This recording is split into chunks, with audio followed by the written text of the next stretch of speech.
పుదుచ్చేరిలో TBK అధినేత విజయ్ సభలో gun కలకలం రేగింది. సమావేశానికి గన్తో వచ్చిన వ్యక్తిని పోలీసులు గుర్తించారు.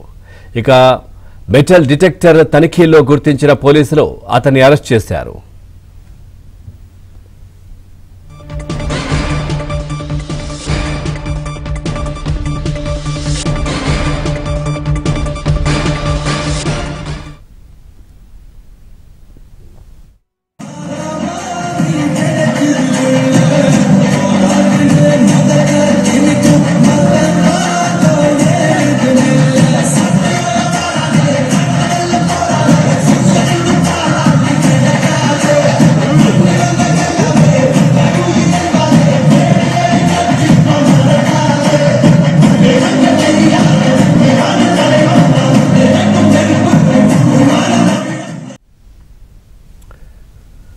చూస్తున్నాం. పుదుచ్చేరిలో టీబీకే అధినేత విజయ్ సభలో గన్ కలకలం రేగింది. సమావేశానికి గన్తో వచ్చిన వ్యక్తిని పోలీసులు గుర్తించారు. మెటల్ డిటెక్టర్ తనిఖీల్లో గుర్తించిన పోలీసులు అతన్ని అరెస్ట్ చేశారు. అలాగే అంశానికి సంబంధించి మరింత సమాచారాన్ని మా కరెస్పాండెంట్ సిరి అందిస్తారు.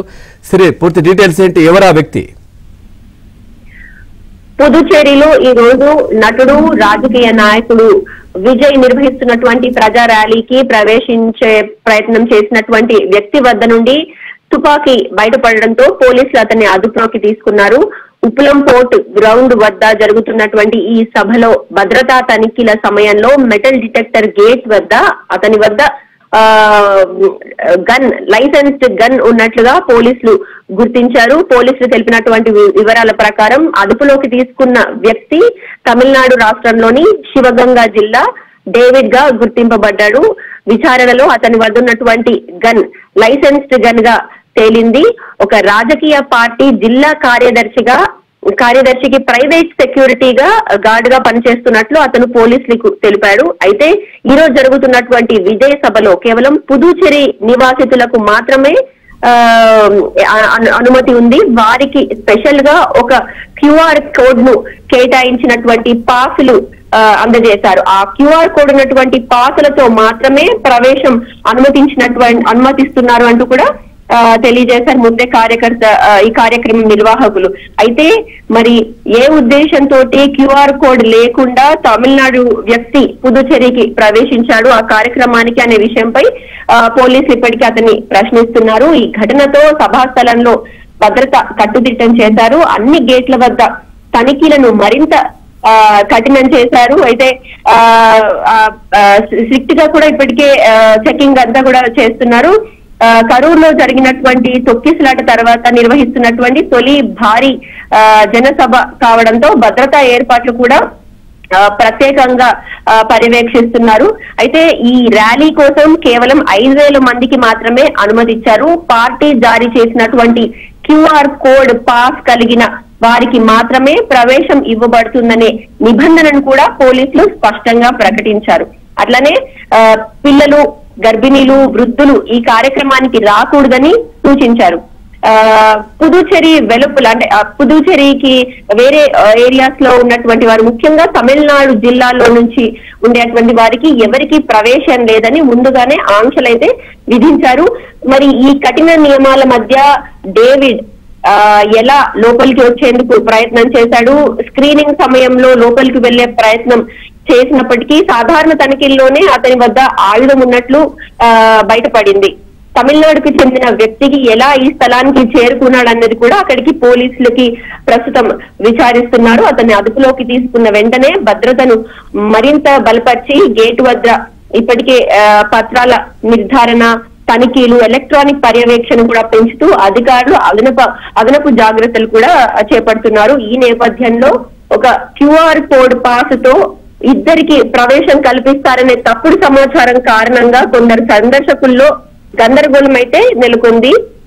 ముందుగానే పార్టీ కొన్ని రూల్స్ అయితే జారీ చేసింది. పార్టీ నిర్వాహకులు తప్పుగా కొన్ని రూల్స్ చెప్తున్నారు అని, లేదా బయట రూమర్స్ ద్వారా కొందరికి పార్టీకి ఈ సభకి వస్తున్న వారికి కొంత కన్ఫ్యూజన్ అంటూ ఏర్పడిందంటూ కూడా తెలుస్తోంది. అయితే పోలీసులు స్పష్టం చేసిన విషయం ప్రకారం కేవలం క్యూఆర్ కోడ్ పాసుతో ఒక్కరికి మాత్రమే ప్రవేశం ఉంటుందని, ఎలాంటి మినహాయింపు లేదని కూడా వాళ్ళు స్పష్టం చేశారు. సభకి వచ్చే ప్రజలు కోసం స్టేడియం వెనుక భాగం, అలాగే పాత హార్బర్ ప్రాంతం ఇలా అన్ని ప్రదేశాల్లో పార్కింగ్లు కూడా కరెక్ట్ గా ఏర్పాటు చేశారు. అన్ని భద్రతా చర్యలు పూర్తిగా అమల్లో ఉన్నాయి. ప్రజల భద్రతకి ఎలాంటి ప్రాబ్లం లేదు. ర్యాలీ అంతా కూడా ప్రశాంతంగా సాగేందుకు ఏర్పాట్లన్నీ చేసినప్పటికీ తమిళనాడుకి శివగంగ జిల్లాకి చెందినటువంటి ఈ డేవిడ్ క్యూఆర్ కోడ్ ఎలా స్కాన్ చేసుకున్నాడు, అసలు ఈయనకి పుదుచ్చేరి వ్యక్తి కాకపోయినప్పటికీ కేవలం ఈ సభకి పుదుచ్చేరి లోకల్స్ కి మాత్రమే అనుమతి ఉన్నప్పటికీ ఈయన తమిళనాడు నుంచి ఎలా లోపలికి రాగలిగాడు, తనిఖీల్లో ఈయన దగ్గర గన్ ఉన్నట్టు తెలుసుకున్న వెంటనే ఈ వ్యక్తి మూలాలేంటి, ఎవరి దగ్గర హోమ్ గార్డ్ గా పనిచేస్తున్నాడు, ఏ పార్టీ నాయకుడికి సంబంధించిన వాడు, ఏ పార్టీ నాయకుడి సెక్యూరిటీ గార్డ్ అంటూ కూడా ఇప్పటికే పోలీసులు విచారణ చేపట్టారు. రైట్. అట్లాగే సిరి మనం చూస్తే 2 గంటలు మాత్రమే, అంటే 10:30 నుంచి 12:30 వరకు మాత్రమే విజయ్ సభకు అనుమతించారు. సో 5,000 మందికి మాత్రమే. అయినప్పటికీ కూడా చాలా కొంచెం క్రౌడ్ అయితే పెరుగుతున్నట్టయితే అనిపిస్తా ఉంది. ఇప్పుడు ఈ నేపథ్యంలో ఈ గన్ ఆ ప్రాంతంలో కనిపించడం ఇదంతా ఒక కలకలం సృష్టిస్తున్నటువంటి పరిస్థితి. ఈ నేపథ్యంలో ఇంకా ఏమైనా కట్టుదిట్టమైన భద్రతా ఏర్పాట్లు చేసే అవకాశం ఉందా? ఇంకా ఏదైనా పోలీస్ యంత్రాంగం చాలా స్ట్రిక్ట్ గా ఇంకా కూడా ఏమైనా వ్యవహరించే అవకాశాలు ఉన్నాయా?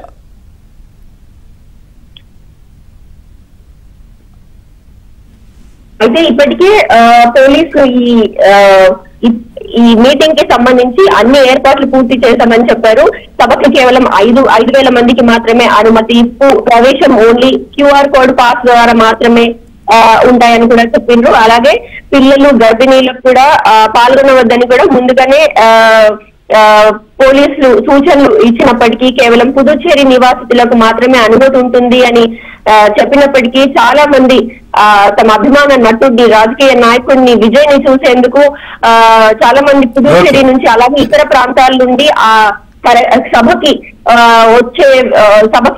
వస్తున్నారు లేదా సభకి వస్తారనే విషయం తెలుసుకుని ముందుగానే వారికి ఏర్పాటు చేసినటువంటి పార్కింగ్ స్లాట్ల వద్ద అన్ని కూడా భద్రత మరింత బలపరిచారు.